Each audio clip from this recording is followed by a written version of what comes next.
পৃথিবীর দি biggest banking scam in this world, পৃথিবী সৃষ্টির পর, মানব সভ্যতা সৃষ্টির পর সবচেয়ে বড় ব্যাংকিং স্ক্যাম হয়েছে বাংলাদেশে।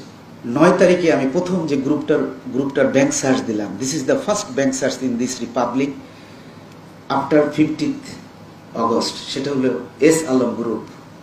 আপনারা সবাই দেখেছেন, সব পত্রিকায় এসেছে। 2,42,000 কোটি টাকা 10টি কম্পিউটারে 7 জন অফিসার আমার 1 মাস যাবত এন্ট্রি দিয়ে শেষ করতে পারেনি। 36,000 কোটি টাকা 30শে জুন ব্যাংকে স্থিতি ছিল 5 ইয়ার্সের।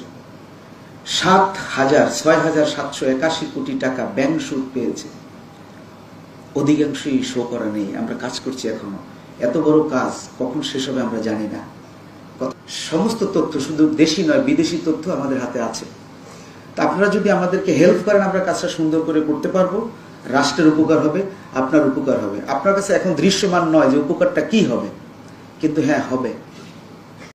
এরশাদের জমানাতে এরশাদের পক্ষ হয়ে কয়েকজন ব্যবসায়ীরা একটা রাজনৈতিক দল করার চেষ্টা করলেন। তার শীর্ষস্থানে ছিলেন সালমান এফ রহমান। তো সালমান এফ রহমান সাহেব কি একটা পার্টি করলেন, আমি সেদিন ওখানে ছিলাম, আমি তখন সাংবাদিক। তো তিনি ওখানে গেছেন, তিনি তখন FBCI-এর সভাপতি সালমান এফ রহমান। তো তুফাইল সাহেব দাঁড়ানো, তো তিনি বললেন, এই সালমান এদিকে একা তুই করে দেখায়, তুই এমন নেতা হয়ে গেছিস যে তুই খালেদা জিয়া শেখ হাসিনা দুজনকে এক টেবিলে বসাবি, এত বড় নেতা।